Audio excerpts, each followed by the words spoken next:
হেই আমি হৃদয় আর আপনারা দেখতেছেন জিবি টেকনিক্যাল বাংলা। আজকের এই ভিডিওতে আমি আপনাদেরকে দেখাবো আপনারা আপনাদের টিকটকের প্রোফাইল কিভাবে চেঞ্জ করতে পারবেন। অনেকে আছে টিকটকের প্রোফাইল চেঞ্জ করতে পারে না, অনেকে বলবো ভাই ছোট ছোট কন্টেন্ট নিয়ে কিভাবে ভিডিও নিয়ে আসিস ভাই। অনেকে আমাকে কমেন্ট করছে ভাই টিকটকের প্রোফাইল কিভাবে চেঞ্জ করে। সো বেসিক্যালি তাদের জন্য আজকের এই ভিডিওতে আমরা কমপ্লিট টিউটোরিয়াল দেবো কিভাবে আপনারা টিকটকের প্রোফাইল চেঞ্জ করতে পারবেন। তো চলুন ভিডিও স্টার্ট করি। ভিডিও স্টার্ট করার প্রথমে আপনি আমার চ্যানেলে নতুন এসে থাকেন, please hit the subscribe button, আর যদি অলরেডি সাবস্ক্রাইব করে থাকেন তাহলে thank you so much.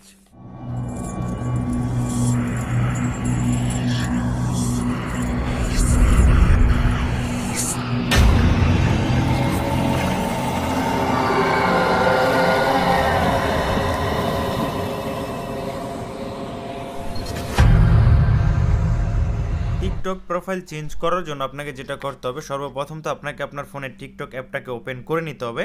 So আমরা এখান থেকে টিকটক অ্যাপটাকে ওপেন করে নিলাম। টিকটক ওপেন করার পর আপনার সামনে এমন একটা ইন্টারফেস ওপেন হবে। এখান থেকে আপনাকে যেটা করতে হবে, একদম রাইট সাইড নিচে আপনি একটা অপশন দেখতে পাচ্ছেন প্রোফাইল নামে, আপনাকে প্রোফাইলের উপর একবার ক্লিক করে দিতে হবে। সো এটা আমার একদম নতুন একটা আইডি, যদি আপনারা ফলো করতে চান তাহলে করতে পারেন। উপরে আমার ইউজার নেম দেখতে পাইতেছেন। তো প্রোফাইল চেঞ্জ করার জন্য আপনাকে যেটা করতে হবে, যদি আপনার প্রোফাইল লাগানো থাকে তাহলে এখানে আপনার প্রোফাইলটা দেখাবে, আর যদি না লাগানো থাকে তাহলে এমন দেখাবে। লাগানো থাকুক বা না লাগানো থাকুক, চেঞ্জ করার জন্য আপনাকে এটার উপরে একবার ক্লিক করে দিতে হবে, প্রোফাইলটার উপরে। সো আমরা প্রোফাইলের উপরে ক্লিক করে দিলাম। প্রোফাইলের উপরে ক্লিক করার পর আপনার সামনে এমন একটা ইন্টারফেস ওপেন হবে।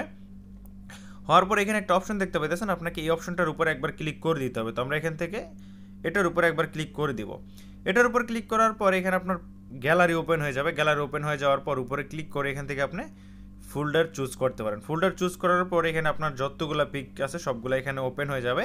সো এখান থেকে আপনাকে যে কোনো একটা পিকচার এখান থেকে চুজ করে নিতে হবে। সো আমি এখান থেকে একটা পিকচার চুজ করে নিতেছি। আপনারা আপনাদের পছন্দের একটা পিকচার এখান থেকে চুজ করে নেবেন আপনাদের দেখানোর জন্য। জাস্ট আমি এখান থেকে ধরেন এই পিকচারটা চুজ করলাম, কনফার্মে ক্লিক করে দিলাম। একদম নিচে একটা অপশন দেখতে পাচ্ছেন কনফার্ম, সিম্পলি কনফার্মের উপর একবার ক্লিক করে দেন। কনফার্মের উপর ক্লিক করার পর এখানে একটা রাউন্ড আসবে, আপনি যতটুকু রাখতে চান সিম্পলি ততটুকু এখান থেকে রাখবেন।